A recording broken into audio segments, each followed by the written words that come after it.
Prece inicial. Obrigado, Mestre Jesus.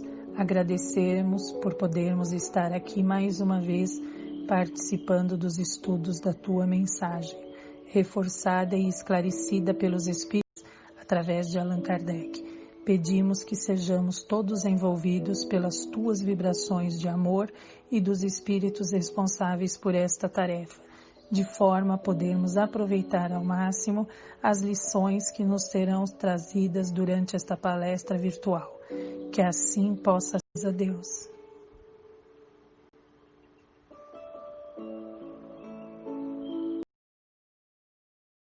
Boa noite. Hoje o tema é crianças rebeldes ou mal ensinadas. A rebeldia é uma característica marcante nas crianças de hoje. Mas serão elas rebeldes ou mal ensinadas? Palestra: Crianças rebeldes ou mal ensinadas.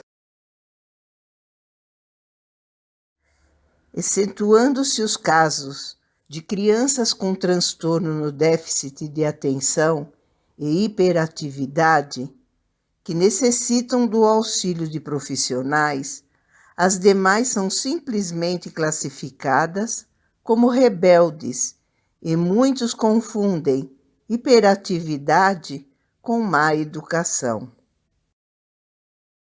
Quem já não ouviu falar da síndrome do imperador ou do pequeno grande autoritário? São crianças birrentas, mandonas, encrenqueiras, que não respeitam os mais velhos, não sentem culpa pelo que fazem aos outros, não são solidárias, controlam tudo o que vem pela frente, dão ordens e exigem respeito. Quando frustradas, tornam-se violentas. Na infância, sentem a necessidade de chamar a atenção e querem ser o centro de tudo. Para terem seus desejos realizados, choram e se utilizam de chantagem emocional. Na infância, sentem necessidade de chamar a atenção e querem ser o centro de tudo para terem seus desejos realizados.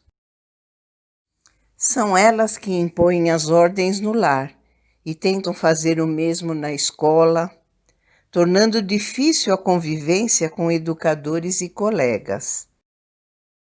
Como chegamos a essa situação? Permissividade, omissão, mimo, culpa, tolerância aos maus hábitos, vontade de fazer diferente do que aprendemos. Pode ser, mas não é só isso. Os alertas aparecem no dia a dia, mas aqueles que convivem com a criança acabam não se dando conta, esquecem de que estão nessa jornada como seres em busca da evolução e, como tal, deveriam agir como se os filhos também fossem espíritos encarnados em busca de evolução e necessitam da orientação dos pais. A criança não nasce sabendo o que pode e o que não pode fazer.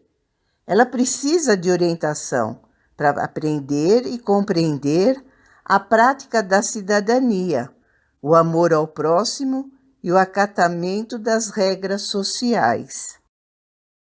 É função dos pais ensinarem aos filhos que, na vida, algumas vezes eles poderão ter o que desejam e, noutras, terão que conviver com a frustração de não poder ter tudo. O grande erro dos pais está na superproteção e em fazer todas as vontades da criança. Muitos pais, para compensar o filho de sua ausência, o deixam fazer o que quiser. Com isso, não exercem autoridade e, sendo totalmente permissivos, não ensinam a criança a ser afetuosa e cordial em suas relações. A escola se torna o primeiro local onde o problema acaba sendo exteriorizado e os professores não conseguem educar e nem disciplinar a criança. São elas que impõem as ordens no lar e tentam fazer o mesmo na escola, tornando difícil a convivência com os educadores e com os colegas. A criança não nasce sabendo o que pode e o que não pode fazer. Ela precisa de orientação para aprender e compreender a prática da cidadania, o amor ao próximo e o acatamento das regras sociais. Com a ausência de ensinamentos, a criança cresce com uma imagem deformada da vida, pois entende que todos à sua volta têm a obrigação de satisfazê-la. E, infelizmente, por conta disso, acontecem tragédias envolvendo crianças e jovens que chegam ao ponto de matar seus desafetos só para se satisfazerem.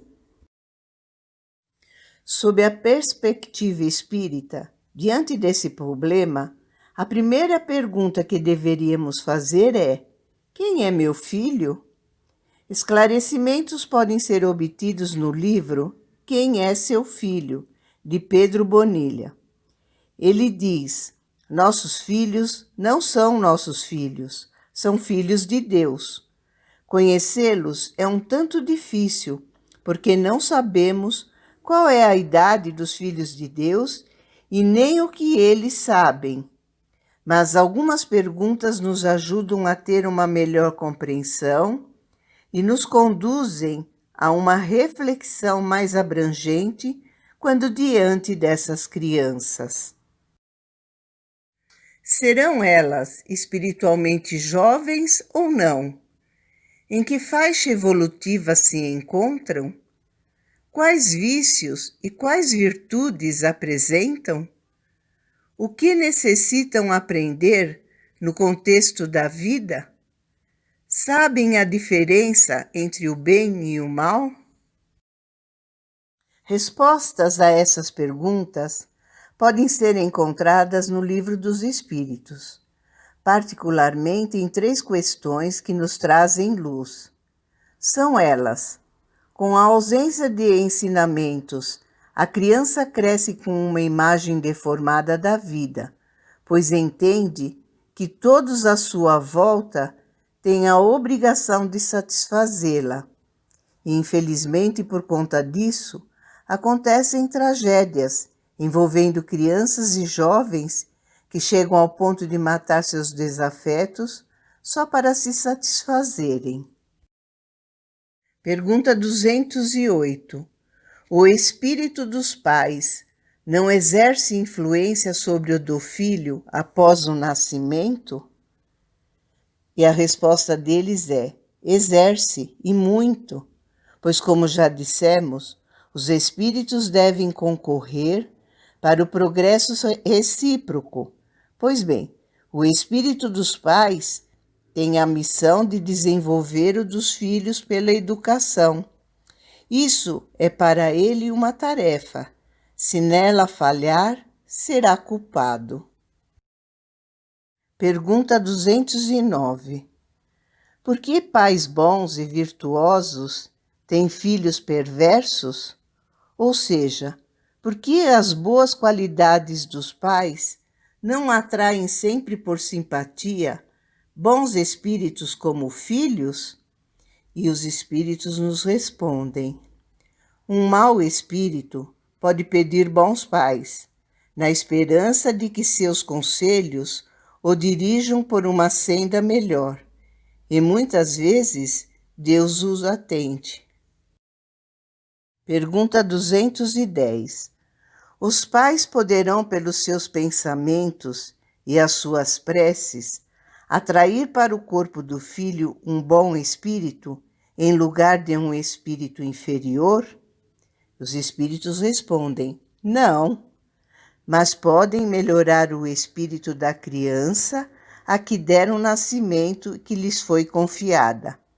Esse é o dever, Filhos maus são uma prova para os pais.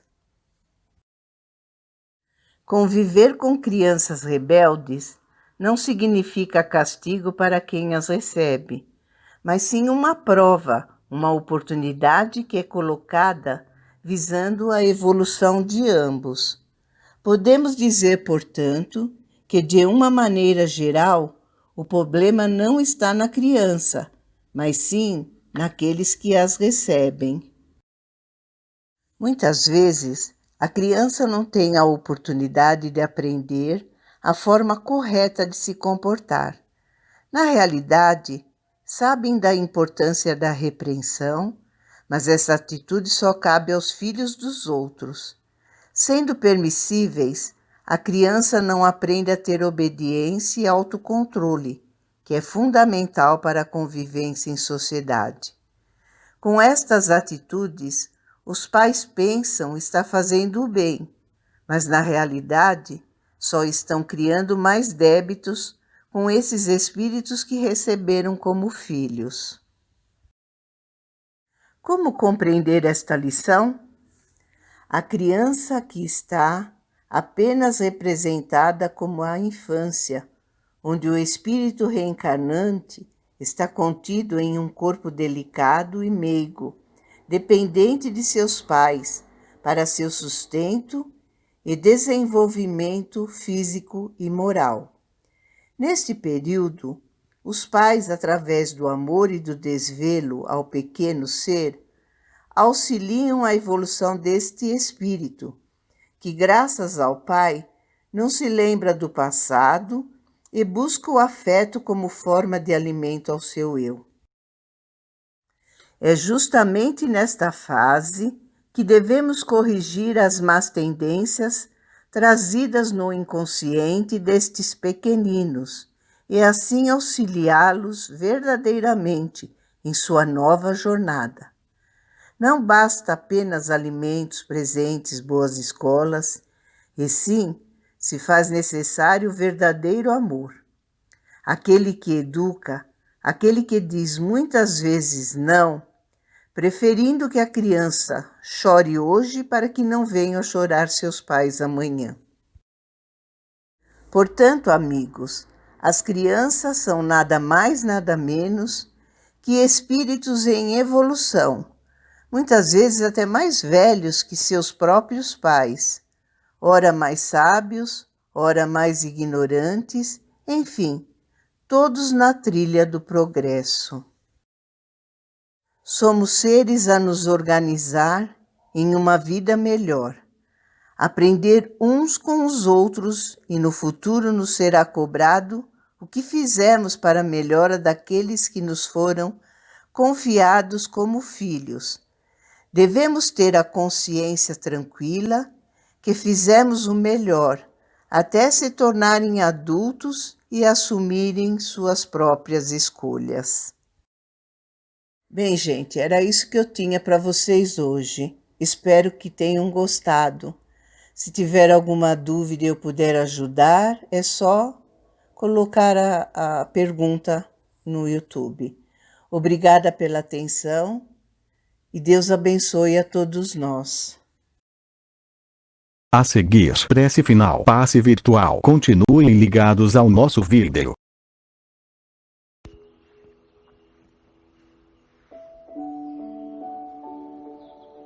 Prece final. Amigo Jesus, encerrando mais uma etapa onde, através de um bate-papo fraterno, estamos aprendendo o que já nos deixaste há tanto tempo, mas que só agora está entrando em nós. Obrigado, amigo, por estes amigos do canal que se esforçam em manter vivas nossas esperanças. Muito obrigado, assim seja.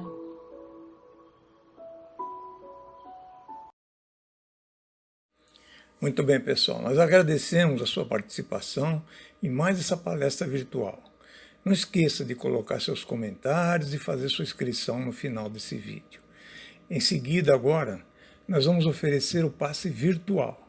Fiquem ligados nesse vídeo, pois será em seguida uma continuação do vídeo. Até a próxima segunda e fique com Deus.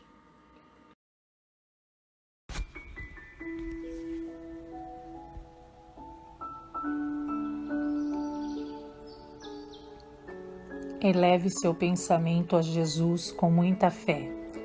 Faça um recolhimento interior, afastando da mente todas as preocupações, fechando os olhos, relaxando e confiando em Jesus.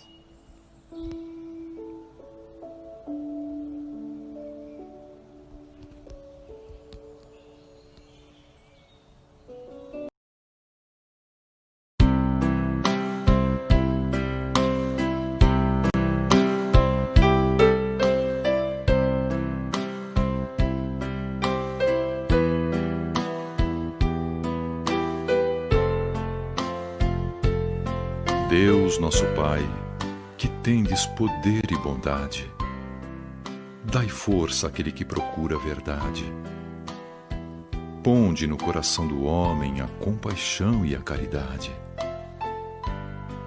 Deus, dai ao viajor a estrela guia, ao aflito a consolação, ao doente o repouso.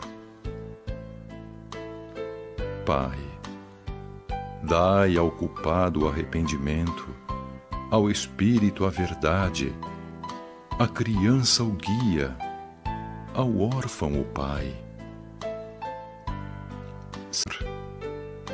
Que vossa bondade se estenda sobre tudo o que criastes. Piedade, Senhor, para aquele que não vos conhece, esperança para aquele que sofre.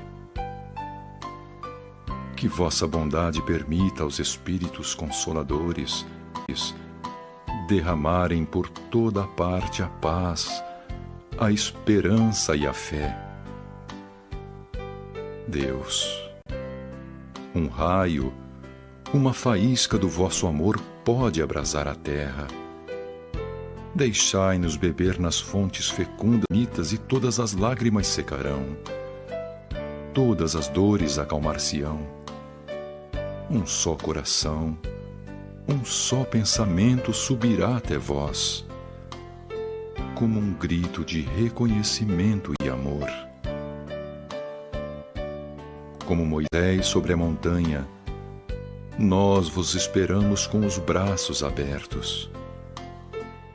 Ó poder, ó bondade, ó beleza, ó perfeição, e queremos de algum modo alçar a vossa misericórdia. Deus, dai-nos a força de ajudar o progresso a fim de subirmos até vós. Dai-nos a caridade pura, dai-nos a fé e a razão. Dai-nos a simplicidade que fará das nossas almas o espelho onde se refletirá a vossa imagem.